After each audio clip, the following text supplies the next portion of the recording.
অশরীররা আপনাদের সামনে কি করে আসবেন, কিভাবে দেখা দেবেন, এটা কিন্তু একান্তই ডিপেন্ড করছে ওদের উপর।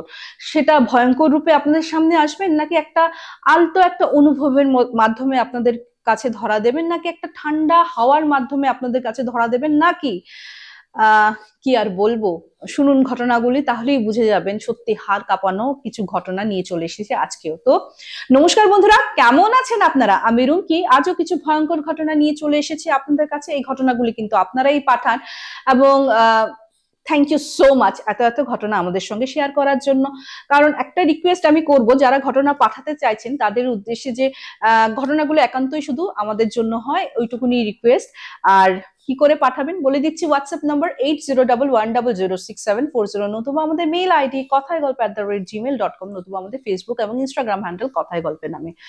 তো যারা এখনো সাবস্ক্রাইব করেননি প্লিজ সাবস্ক্রাইব করে নেবেন, এবং যারা আর কি লাইক করে দিন, লাইক করেই ঘটনাটা শুনুন। আমি জানি আজকের ঘটনা কিন্তু দুর্ধর্ষ হতে চলেছে। আজকে আপনারা কমেন্ট করতে বাধ্য হবেন, রুমকি দারুণ ঘটনা। ঘটনা কিন্তু পাঠিয়েছি মিলি পালি। হ্যাঁ, মিলির মায়ের সঙ্গে ঘটেছিল এই ঘটনা, এবং মিলি তখন খুবই ছোট। ওয়েস্ট বেঙ্গলের ঘটনা, ওই মালদা নর্থ বেঙ্গল এলাকার ওই দিকের ঘটনা। হ্যাঁ, তো মিলি মামার বাড়ি, তুমি বলতে পারো তখন গ্রামই ছিল। এখন তো মিলি বেশ বড় হয়ে গেছে। তখন মিলি খুবই ছোট্ট একটা বাচ্চা যখন ওর মায়ের সঙ্গে ইনসিডেন্ট হয়েছে, বলছে তখন 1 ইয়ার বোধহয় ওর কমপ্লিট হয়েছে তখন। তো গ্রামে কিন্তু মিলির বাবার বাড়ি ওই ধরো মালদা অঞ্চলে, মানে মালদার দিকে আর কি, একটু শহরাঞ্চলে। তো সব ঠিকঠাক ছিল। তো প্রথম যখন উনি কনসিভ করেন, মানে মিলি ওনার মানে ওনার গর্ভে আসেন, তো যেহেতু প্রথম বাচ্চা বাচ্চা অনেকেই মানে মায়ের বাড়িতে উনি মানে চলে গেছিলেন, ওখানেই প্রসব হয়েছে মিলি, প্রসব মানে প্রসব করেছেন আর কি, ডেলিভারি হয়েছে আর কি। তো মিলি, এবং মিলি যখন 2-3 মাস ছিল, তখন 3 মাস যখন ছিল, তখন আবার কিন্তু মিলিকে ওর দাদু দিম্মা ওর মাকে নিয়ে মালদায় ওর বাবার বাড়িতে দেখে আসে। ঠিক আছে, কিন্তু ওই বলে না, ভগবানের মার্জির আগে কার চলে না। তো ঠিক 1.5-2 মাসের মধ্যে মিলির মা নাকি আবার কনসিভ করে। ঠিক আছে, তখন মিলির মায়ের বয়স যদিও অত বেশি ছিল না, কিন্তু একদম দেখো সঙ্গে সঙ্গে লাগালাগি আর কি। তো কি করা যাবে, সঙ্গে সঙ্গে ডক্টরের চেক আপ করা হলো। ডক্টর বলছে এমনি তো সবই ঠিক আছে, কোনো অসুবিধা নেই, যেহেতু মিলিও নর্মাল ডেলিভারি ছিল। তো কিন্তু একটু মানে তথাপি ওই খাওয়া দাওয়াটা একটু ঠিকঠাক, যেহেতু মিলিও ব্রেস্ট ফিড তখন করছিল, খাওয়া দাওয়াটা ঠিকঠাক করে করতে হবে, সবকিছু ঠিক করে করতে হবে। তো একটু রেস্টে থাকাটাই ভালো। কিন্তু প্রবলেমটা কি হয়ে যায় বলতো, মিলির যখন শ্বশুর বাড়িতে মানে বৌমারা থাকে না, শাশুড়ি কাজ করে কিছুতেই হাত গুটিয়ে কিন্তু বসা যায় না। তো মিলির মাও সেম।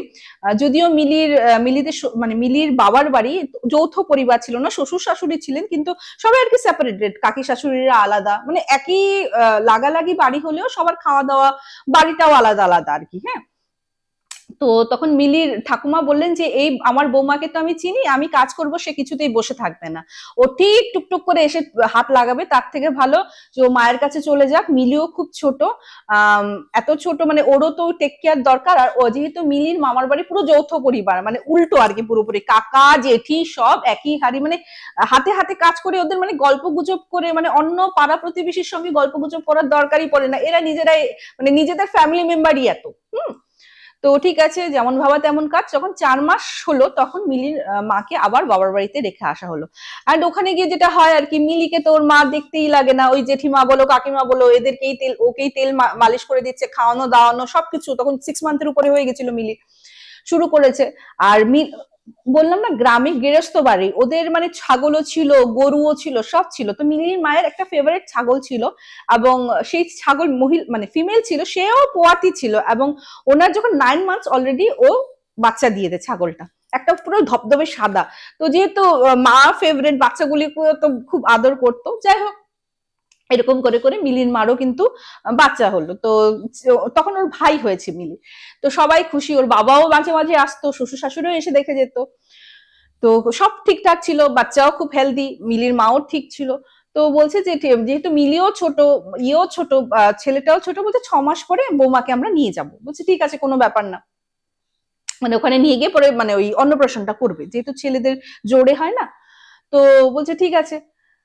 ওরা চলে গেছে। তো মিলির ছেলে মানে মিলির ভাইকেও ওরকম মায়ের কিন্তু দেখতেই হতো না, ওই যে সবার হাতে হাতে, বরং আরো ভালো করে, মানে ওরা তো এক্সপিরিয়েন্স, জেঠি মারা বলো, ওরা তো এক্সপিরিয়েন্স, ওদের হাতে বাচ্চা বড় হওয়া মানে প্রচন্ড বড় ব্যাপার। মানে একটা নতুন মায়ের থেকে তো ওরা, আমার মা যেমন প্রচন্ড এক্সপিরিয়েন্স, আমার মা আমার থেকে ভালো টেক কেয়ার করতে পারবে আমার বেবিকে, তাই না?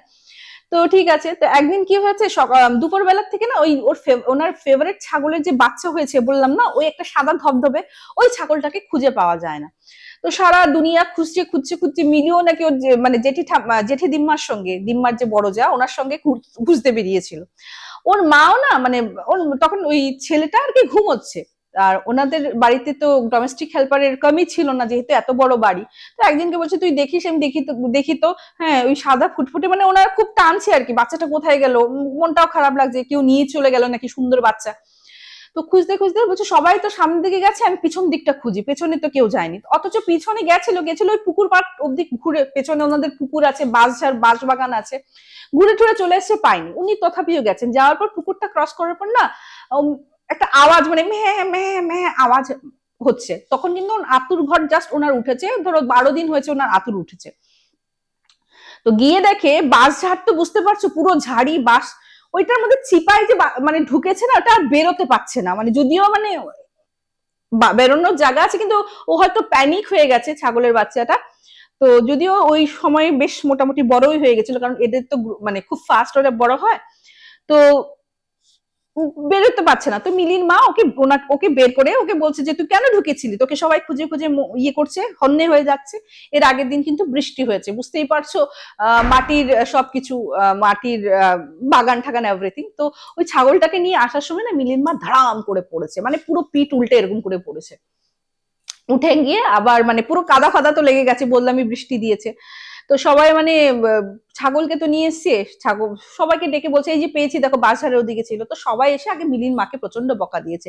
আরো যখন শুনেছো পড়ে গেছে, বলছি মাত্র তোর দুটো বাচ্চা লাগালাগি হয়েছে আর পড়েছিস, এই না বিপদ হয়। হ্যাঁ, বলছে না না কিছু হবে না, কারণ কি বলতো, ইভেন আমরাও পট করে পড়ে গেলে কিন্তু ব্যথা লাগে না, ব্যথাটা কখন হয় বলতো, রাতের বেলা। এরকম হয়েছে আমার সাথে যে কখন ব্যথা পেয়েছে বুঝতে পারি না, রাতে হাত নাড়াতে পারি না, এরকমও হয়, তাই না, এমনও হয়। তো ওনারও সেম হয়েছে, যত রাত বেড়েছে উনি তো আর পিঠ নাড়াতে পারছেন না, পিঠ তো প্রচন্ড ব্যথা, পড়েছে তো এরকম চিৎপাটাং হয়ে। তো সবাই বকাবকি করছে, এতকে তো পুয়াতে মেয়ে, এই সময় হাওয়া ঠাওয়া লাগারও টেন্ডেন্সি থাকে, তুই কেন বাজারের সামনে গেছিস, সবাই বকাবকি করছে। তো মিলির যে দিম্মা বলছে না ওই পড়ে গেছে তো ওটার জন্যই ব্যথা করছে, তো মুভ বাগেরা মালিশ করে দিচ্ছে।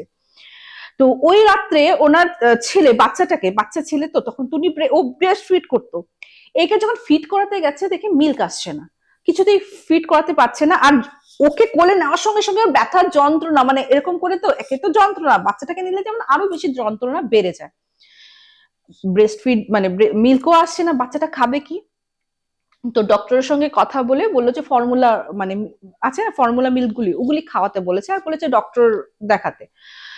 তো ডক্টর দেখে বলছে যে হয় এরকম সময়, এদিকে পিঠের ব্যথাটাও দেখিয়েছে। তো এক্সরে বাগেরা সব করার পর বলছে যে না কিছু ফ্র্যাকচার হয়নি, হয়তো বেকায়দায় লেগেছে বলে, তো মেডিসিন দিয়েছে। আর বলছে যে অনেক সময় হয় এরকম নাকি, ব্রেস্ট আসা বন্ধ, মানে মিল্ক আসা, ব্রেস্টে মিল্ক আসা বন্ধ হয়ে যায়, এবং সেখানে কি হয় সেই ক্ষেত্রে আবার কিছুদিন পরে আবার আসাও শুরু করে। তো কি বলবো আর, এই তো চলছে ব্যাপার। তো ডক্টর যখন এরকম এরকম বললেন, আর তো কিছু করার নেই, যে উনি নিজেই বলে দিলেন যে কিছুদিন পর হয়তো ব্রেস্টে আবার মিল্ক চলে আসতে পারে। ঠিক আছে। তো এদিকে তো মানে, আর ওই দিন থেকে মিলি বলতো, মিলি যেটা আমাকে বলেছে যে আমার মনে নেই দিদি, কিন্তু বড় হয়ে শুনেছি আমি নাকি আমার মাকে দেখলে প্রচন্ড ভয় পেতাম, ভয়ে প্রচন্ড কান্নাকাটি করতাম, মায়ের কাছে যেতে চাইতাম না। তো সবাই ভাবতো মা যেহেতু ব্যথায় কাতরাচ্ছে, ওর জন্য মায়ের জন্য কষ্ট হয়ে বোধহয় আমি কাঁদছি, আমার যদিও খেয়াল নেই, মানে ওর মনে নেই এগুলি কথা। ঠিক আছে। তোর বাবাকে ডাকা হলো, যেহেতু পড়ে গেছে, তো উনি আবার ওনাকে মালদাতে নিয়ে এসছেন, মিলি আসেনি। হ্যাঁ, মিলি আসেনি, আর যে ছোট বাচ্চাটাকেও আনেনি, কারণ ছোট বাচ্চাটা তো বললামই ও তো ফিট করে না, ও তো ফর্মুলা মিল্ক খাচ্ছে, আর ডাক্তারের কাছে এত ছোট বাচ্চাকে আনতেও তো কেমন লাগে না। তো যখন ওই ডক্টর দেখেছে, ডক্টর বলছে না ঠিক হয়ে যাবে, হয়তো বেকায়দায় পড়েছিল, তো মেডিসিন বাগেরা দিয়ে দিয়েছে, এসছে। হ্যাঁ, মানে চেক আপ করে উনি আবার ওনার মানে বাবার বাড়িতে ওনার হাজবেন্ড দিয়ে এসছে, দিয়ে গেছে, যেহেতু ওনার কিছু কাজ ছিল, উনি আর থাকেননি, সঙ্গে সঙ্গে বেরিয়ে গেছেন। ঠিক আছে। তো কি হয়েছে, মিলিদের একটা পঞ্চম দোল, মানে দোলের তোমার পঞ্চম দিনে একটা কীর্তন হয়। আর যেহেতু মিলির মামার বাড়ি প্রচন্ড বড় না, এটা গ্রামেরই কীর্তন ছিল, কিন্তু মামার বাড়িটা প্রচন্ড বড় হওয়াতে কি হয়েছে বলতো, ওখানেই আর কি কীর্তনটা সবসময় হয়। ঠিক আছে, যেমন ও আগেও হতো, এখনো ওইরকমই। কিন্তু মানে যখন আর কি মানে কথাবার্তা হতো যে অধিবাসীর ইয়ে হবে, মানে আস্তে আস্তে দিন আসছে, মিলির মায়ের ব্যথাটা নাকি দ্বিগুণ বাড়ছে। তো তখন ওরা ডিসাইড করলো যে ওরা বাইরে ভেলুর, হ্যাঁ ভেলুরে নিয়ে যাবে, ভেলুরে নিয়ে গিয়ে আর কি চেক আপটা করাবে। তো মিলিদের বাড়িতে, যে মিলির দিম্মার বাড়িতে, দিম্মা, মিলি তখন মায়ের সঙ্গে ঘুমাতো না, আমি বললামই, ও প্রচন্ড ভয় পেতো মাকে দেখে, কান্নাকাটি করতো বলে ও জেঠি দিম্মার সাথেই ঘুমোতো। দিম্মা, মা এবং ছোট ভাই ঘুমোতো। একদিন রাত্রেবেলা ওর দিম্মা উঠে কি দেখে বলতো, তখন কিন্তু মানে দোল আসেনি, মানে একটা এত বড় উৎসব হবে, তো তো প্রিপারেশন হয়তো 1.5-2 মাস আগে থেকেই শুরু হয়ে গেছিল, কিন্তু তখনও কিন্তু আসেনি। হঠাৎ ওনার চোখ খুলে ভদ্রমহিলা দেখছেন ওনার মেয়ে, চুলগুলি তো প্রচন্ড লম্বা, বুঝতেই পারছো, চুল খুলে না এরকম এরকম এরকম এরকম করছে, হিলছে, হ্যাঁ এরকম করছে। তো মিলির দিম্মা উঠে না, বলছে কি করছে রে, উনি কিছু বলেননি, উঠে না দেখে কি মেয়ের চোখ কেমন বলতো, চোখের মুনিটা একদম উপরে উঠে গেছে, পুরো হোয়াইট, পুরো সাদা। এইটা দেখে তো উনি মানে ভয়ে প্রচন্ড জোরে চিৎকার করে উঠলেন, এমন জোরে চিৎকার করেছেন, মানে তোমরা কোথায় গেছো গো, দরজা কিন্তু লক করে উনি ঘুমোতেন না, হ্যাঁ কোথায় আছো গো, তাড়াতাড়ি এসো তাড়াতাড়ি এসো। আর এদিকে চিৎকারের চোটে মিলির মা আবার এরকম করে থাপ করে শুয়ে গেছে। হ্যাঁ, যখন ঘরে সব মানুষ এসে গেছে, উনি উঠেছেন, উঠে বলছে কি হয়েছে এত মানুষ, হ্যাঁ কি হয়েছে মা, তুমি চিৎকার করছো কেন, কি হয়েছে?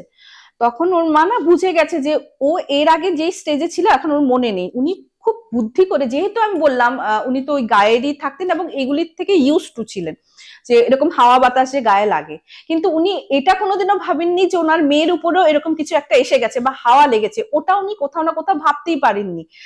না হলে হয়তো এত দূর অব্দি জল গড়াতোই না। তো কি হয়েছে, উনি বলছেন না না ওই একটা সাপ ঢুকেছিল, তুইও ঘুমোচ্ছিস, বাচ্চাটাও ঘুমোচ্ছে, বাচ্চা যদি কামড়ে দিত, বুঝতে পারিনি জাত সাপ না কি সাপ, তাই ভয় চোটে সবাইকে ডেকে নিয়েছি। তো বলছে তুই ঘুমো ঘুমো ঘুমো ঘুমো বলে ওর মিলির ইয়েকে, কাকিমাকে বলছে তুই একটু, ওরা বাচ্চা বাচ্চা আর মিলির মা, বলছি মিলির মা যখন ঘুমোচ্ছে তুই থাক, কাকিকে বলছে, উনি বাইরে গিয়ে সবাইকে সব খুলে বললো যে ও এই অবস্থায় দেখেছে। তখন জেঠিমা, মানে মিলির যে জেঠি দিদা, উনি বললেন যে আমার মনেই হচ্ছিল এটা, সঙ্গে সঙ্গে কালকে সকালেই মানে ওনার হাজবেন্ডকে বললেন, মানে মিলির মায়ের জ্যাঠাকে বললেন যে তুমি ওই কবিরাজকে, খুব নামি উনি, হ্যাঁ ওনাদের এলাকার, উনাকে খবর দাও।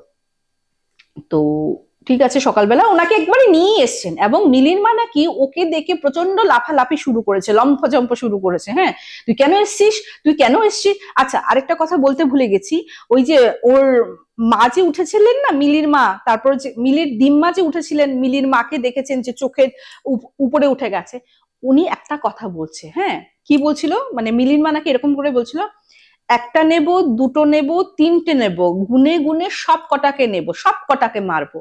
ওটা শুনেই কিন্তু যখন দেখেছেন চোখের অবস্থা, তখনই উনি ভয় চিৎকার করে উঠেছিলেন। তখন মানে কবিরাজ তো প্রচন্ড, মানে কি বলবো, উনি এতটাই এফিসিয়েন্ট ছিলেন, আর সত্যি কথা হয়তো খুব বড় মাপের সাধকও ছিলেন, যে উনি আহ ওকে শান্ত করে বসিয়েছেন এবং ওর মুখ থেকেই সবকিছু বের করিয়েছেন। হ্যাঁ, যে উনি বলেছেন যে অনেকদিন ধরে উনি ওই প্রেতাত্মা বাস ঝাড়ে ছিল, হ্যাঁ তো বাস ঝাড়ে ছিল, ও আর কি শরীর পাওয়ার জন্য আকুলি বুকুলি করছিল, হ্যাঁ অনেকদিন ধরে। যখন একে পেয়েছে, তো একে বাগে পেয়ে একেই ধরেছে, হ্যাঁ। আর ওই যে পিঠে ব্যথা যে বলছিলাম, ওর পিঠে আষ্টে পৃষ্ঠে ওর পিঠে জড়িয়ে গেছে পিছনে, হ্যাঁ তো ওটার জন্য পিঠে ব্যথাটা কম ছিল না। আর কবিরাজ বলছে খুব মানে কি বলবো, ভগবান সহায় ছিল যে মিলি বা মিলির ভাইকে এই প্রেতাত্মাটা কিছু করেনি বা করতে পারেনি, রাদার বলা ভালো। কারণ অনেক সময় ইভেন আমাদের বাড়িতেও, মানে আমার দিম্মার বাড়ির থেকেও এটা দিয়েছিল, জন্ম হওয়ার সময় না দুগদুগি বলে, দুগদুগি হলো একটা লকেট থাকে যেটার পিছনে ওই লা ভরা থাকে, হ্যাঁ ওই লাল রঙের লা, এবং রাধা কৃষ্ণের মূর্তি বা কোনো ভগবানের মূর্তি বলে, ওটাকে দুগদুগি বলে আমাদের ভাষায়। তো ওই দুগদুগিটা মানে জন্মের পর যখন মানে ওই বর্তটা হয় না 1 মাসের আতুর ঘরে, তখন ওর দিম্মা মিলিকেও পড়ানো ছিল, মিলির ভাইকেও পড়িয়ে দিয়েছিল।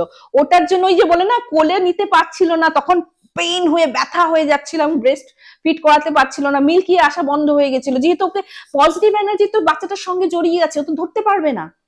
তো বলছে এটা হইলো ভগবানের কৃপা, যে এই নেলো কিন্তু এত ছোট বাচ্চা অনেক আগেই শেষ হয়ে যেত।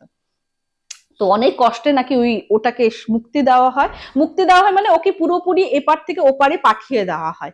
তারপর আস্তে আস্তে মিলির মা পুরোপুরি সুস্থ হয়ে যায় এবং ভদ্রমহিলা তো পরে কান ধরেছে। ও মানে এখনো মিলি বলে যে আমার মা আমি গেলে বা আমার ভাই গেলে বা যে কেউ যাক, মা কিছুতেই সেই বাঁশঝাড় তো কাটা হয়ে গেছে নো ডাউট, ওই ইনসিডেন্টের পর পুরো ঝাড়ি কাটা হয়ে গেছে, যদিও বাঁশঝাড় একটা ওদের ইনকামের সোর্স ছিল, হ্যাঁ, কিন্তু কাটা হয়ে গেছে। তথাপি ওর মা কিন্তু ওই জায়গায় কাউকে যেতে দেয় না। মানে একটা ট্রমাতে যখন তোমরা ভোগো না বা একটা ট্রমা হয়ে যায়, তখন কিন্তু ওই মানে ওটা দূর থেকে দেখলেও কিন্তু হাড় কেঁপে যায় না আমাদের, ওইরকমই কিন্তু কিছু কিছু ওইরকমই ফিলিংস মিলির মার মধ্যে কিন্তু এখনো রয়ে গেছে। মানে সত্যি ভয়ঙ্কর ব্যাপার ছিল।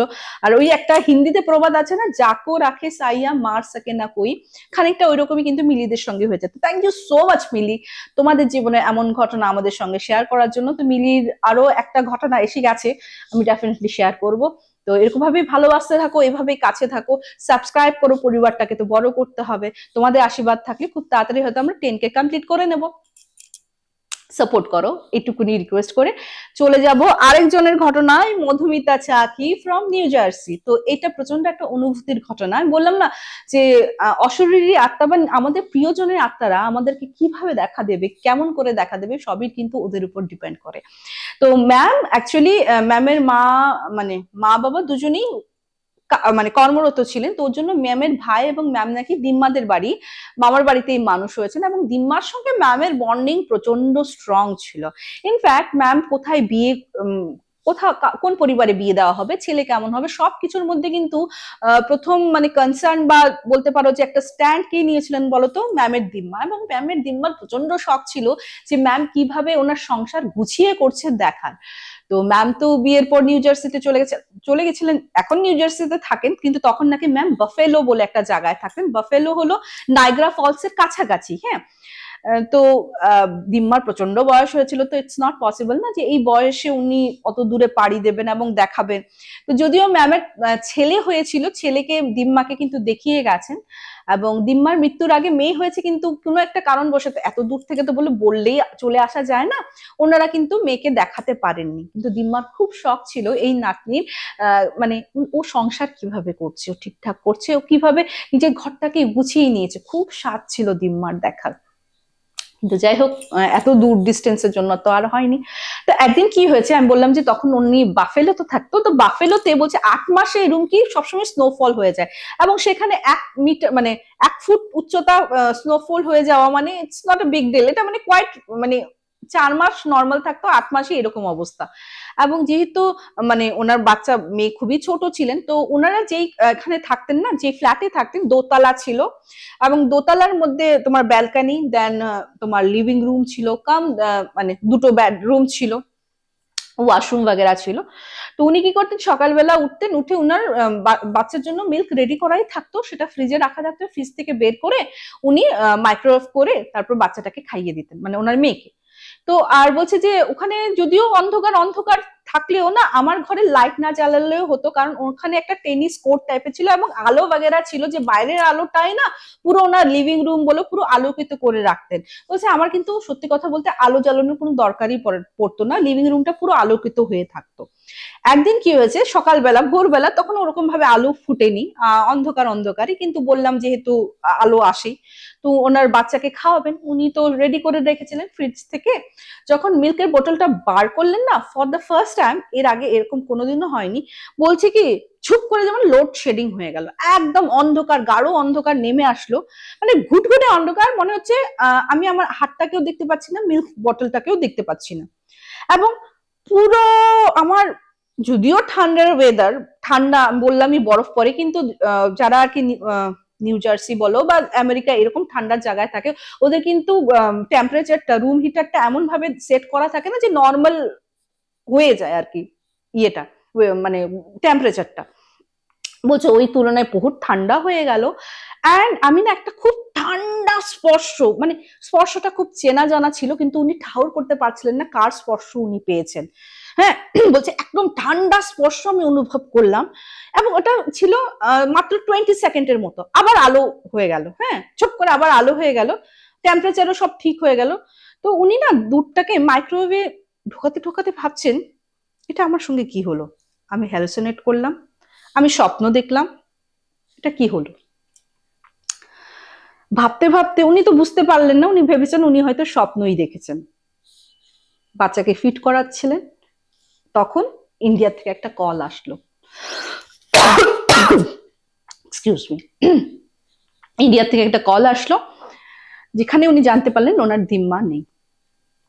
তো উনি তখন রিয়েলাইজ করতে পারলেন যে দিম্মার যেহেতু খুব শখ ছিল ম্যামের পুরো সংসার দেখে যাওয়ার, উনি তো জীবিত দশায় আসতে পারেননি, তো দিম্মা হয়তো মানে ওই পারে যাওয়ার আগে একবার ওনার সংসার, ওনার ঘর দুয়ার সবকিছু দেখে গেলেন।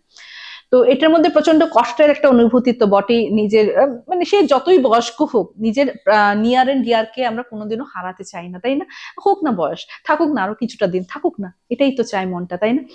আর তার উপর হলো উনি বুঝতে পেরেছিলেন যে ওই যে একটা শেষ আশা ছিল ম্যামের বাড়ি ঘর দেখে যাওয়ার, উনি কিন্তু দেখে গেছিলেন। তো অবভিয়াসলি ম্যামের তো খুব খারাপই লেগেছিল, অ্যান্ড বুঝে গেছিলেন যে দিম্মা শেষবারের মতো দেখে গেছেন। তো এইটা একটা মিক্স, কি বলবো, একটা অনুভূতির একটা মানে আমি বললাম না যে আমার মনে হয় জানো তো, যাকে আমরা আদর করি ভালোবাসি তারা কিন্তু কোনোদিনও আমাদেরকে ভয় দেখাতে চান না। তো ওইরকম ভাবেই কিন্তু দিম্মা দেখা দিয়ে গেছিলেন। তো thank you so much ma'am once again একটা এরকম ঘটনা শেয়ার করার জন্য। ম্যামের আরেকটা ঘটনা উনি এইটার সঙ্গেই পাঠিয়ে দিয়েছিলেন, তো ওই ঘটনাটা না হয় অন্য কোনো দিন হয়তো কোনো লাইভে বা কোনো এপিসোডে আমি নিয়ে চলে আসবো। তো কেমন লাগলো আজকের ঘটনাটা প্লিজ জানাতে ভুলো না। জীবনের 1001 গল্পও দেখতে ভুলো না, ম্যামের ঘটনায় কিন্তু ওখানেও আছে, তোমরা দেখতে ভুলো না, কারণ ওখানে না শুধু শিক্ষামূলক না, এমন এমন কিছু ঘটনা আসে না যে আমাদের জীবনে দৃষ্টিভঙ্গিটাই হয়তো বদলে দিতে পারে। দেখতে ভুলো না, আর পারলে সাবস্ক্রাইব করে নিও। তো চলো বন্ধুগণ, আজকে এপিসোডটা আমি এখানেই শেষ করছি, খুব তাড়াতাড়ি দেখা হবে। Till then bye bye, see you soon, নমস্কার।